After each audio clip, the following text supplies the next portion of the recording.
Israel has reopened its embassy in Lusaka.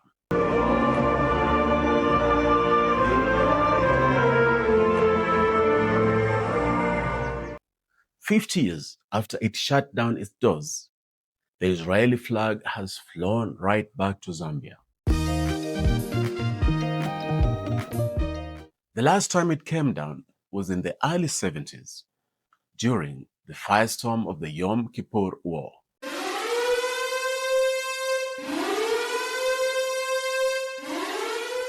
At that time, Zambia's then president, Kenneth Kaunda, looked Israeli Prime Minister in the eye.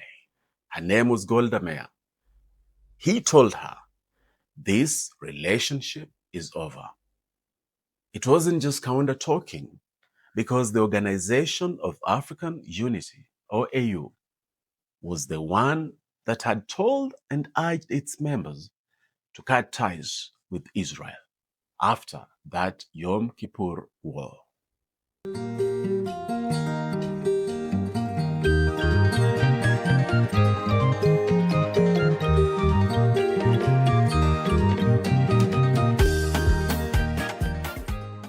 My name is DJ Bwakali, and Africa is my superpower. Welcome to African Awakening, the Pan-African show that is awakening, uniting, and transforming Africa. Today, we are going to answer 5 big questions. Why reopen the Israeli embassy in Lusaka, Zambia now, while Gaza is still burning? Why did Chad do the same just 2 years ago in 2023? What does Netanyahu mean when he says that Israel is returning to Africa? How many African countries have reopened their doors for Israel and why? How many African countries have banged their doors to Israel's face and why? And what are the red lines that Africa should draw? The red lines that Israel and America should never ever cross. You are sure that in 1967 they captured the whole Sinai. They captured part of the Jordan. They captured most of the part of the Golan Heights. The resolution was passed here that peacefully Israel must obey that order to withdraw from all Arab territory. And this was passed by the whole United Nations member states. They refused. Uganda's Idi Amin was the first African president to cut ties with Israel in 1972. He wanted to buy weapons from Israel. They refused. Gaddafi was more than happy to sell him those weapons on condition that he dumps Israel. Amin didn't hesitate to do so. Then came October 1973. Egypt and Syria launched a surprise attack on Israel during Yom Kippur, the holiest day in Judaism.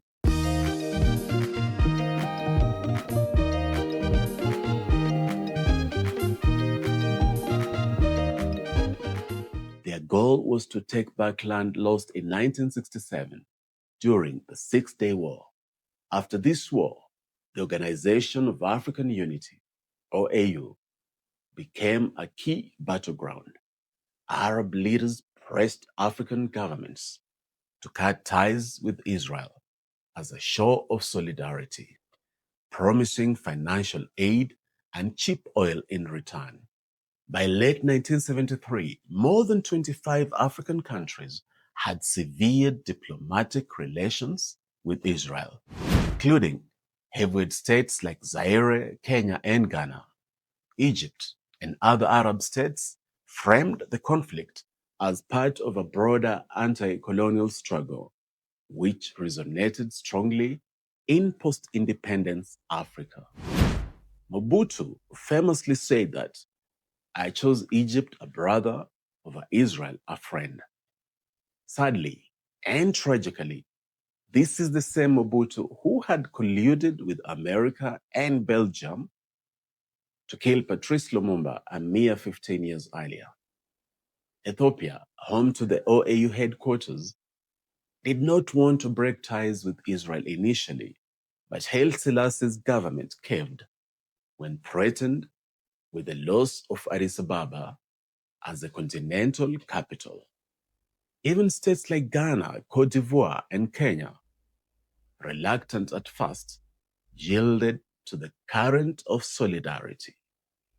But not everyone folded. Malawi, Lesotho, and Swaziland, now known as Eswatini, defied the OAU consensus and kept their embassies open in Israel. Malawi has maintained very close relations with Israel, so much so that in late 2023, Malawi sent thousands of Malawian youth to work in Israeli farms. Kenya also followed suit. Remember that at that time, many foreign workers were actually fleeing from Israel because of the war.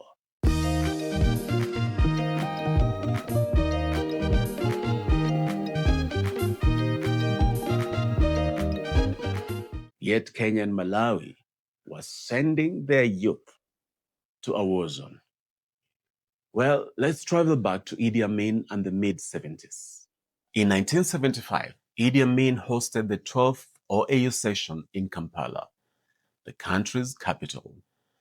By then, the Pan-African shift away from Israel was already in full motion. Kampala simply sealed it.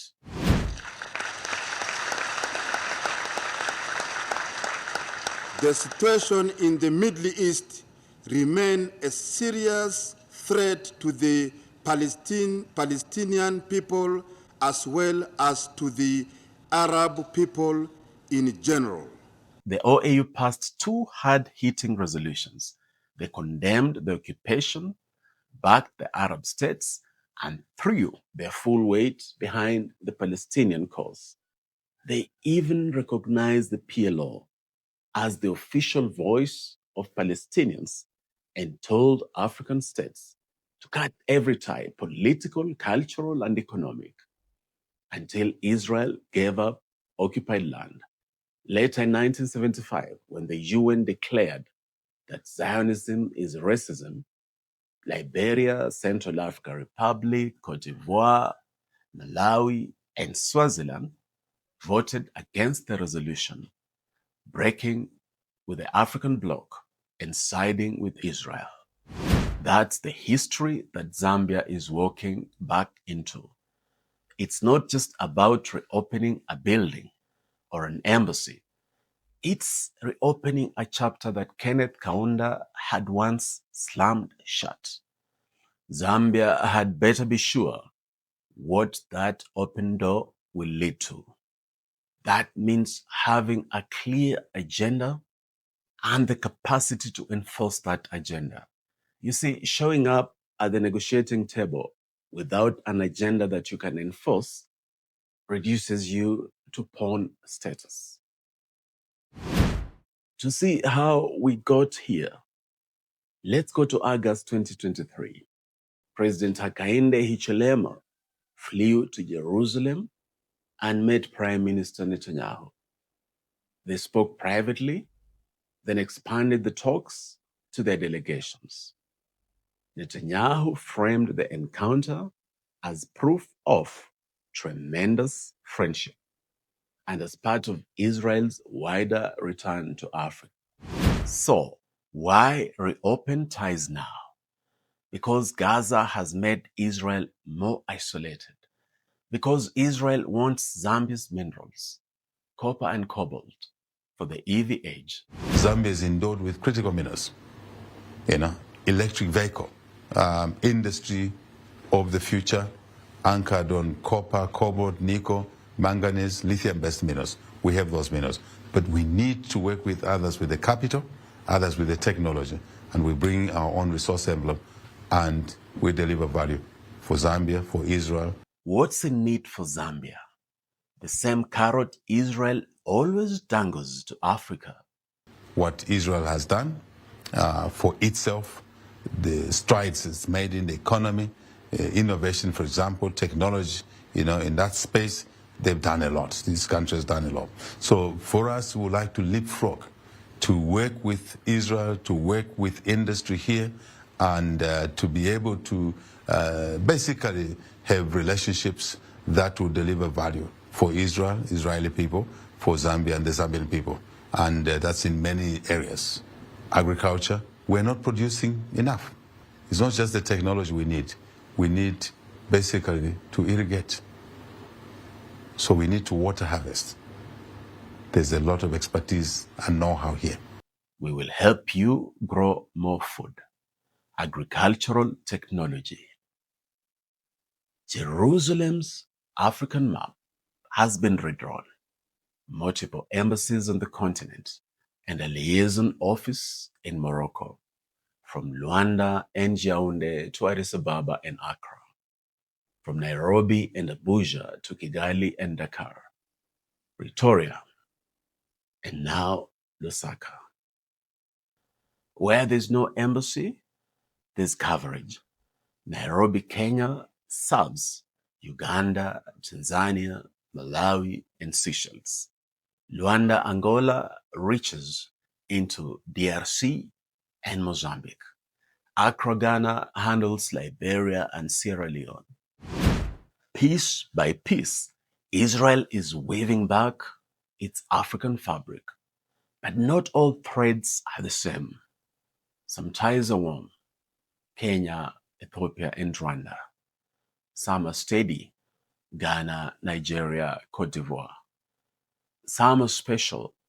Morocco became special after Israel recognized its sovereignty over Western Sahara. Egypt remains the cold, enduring cornerstone of a fragile peace. But not every African handshake reaches Jerusalem.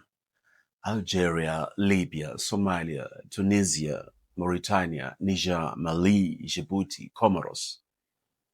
They have no ties with Israel. South Africa is openly hostile. Its parliament voted to suspend relations.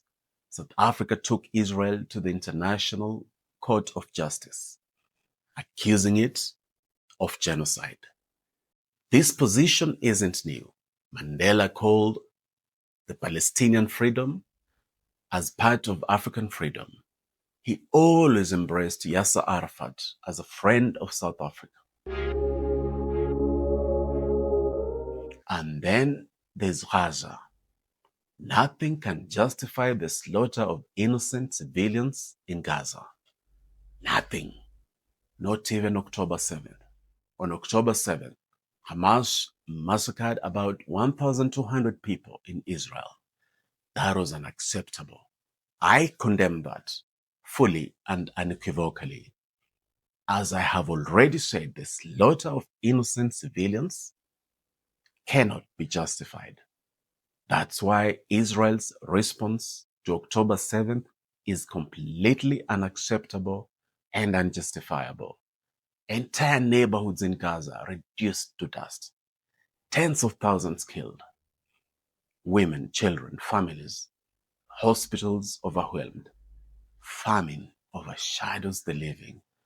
Even Israelis in Tel Aviv have been protesting, saying that Netanyahu has lost the plot. More than ever before, Africa's moral clarity must shine forth. We oppose dehumanization from anyone, from Israelis, from Arabs, from Americans, from Europeans, from Indians, from the Chinese, from everyone. That's why we continue to fight European, American, and Chinese neocolonialism. That's why we continue to fight the modern-day slavery of Africans in the Gulf, especially Saudi Arabia. Today, many African domestic workers in parts of the Gulf live like slaves, beaten, humiliated, trapped by systems that turn employers into jailers. Hundreds of Africans have died in their hands. That's cruel, inhuman, and unacceptable. So, back to Zambia. How should Africa respond to this reopening? We need red lines, clear ones. No resettling of Palestinians on African soil. No using Africa as a dumping ground. We have already seen Rwanda and South Sudan take deportees from the US. That cannot become a soft landing for thousands of Palestinians. The reason we cannot have resettlement of Palestinians on African soil is because Palestine is their home. They should never ever be kicked out of there. Never. They should visit Africa as fellow brothers and sisters, but not because they have been forced to move to Africa or anywhere else for that matter. Zambia's reopening is one dot on a wider canvas. Africa should remain in control of the brush. Africa must continue fighting for justice, peace, and sovereignty. The blood of civilians can never be the price of politics. Africa must rise as a voice of sanity in a world that is losing its mind and soul. My name is DJ Bwakali, and Africa is my superpower. Until next time, keep awakening, uniting, and transforming Africa.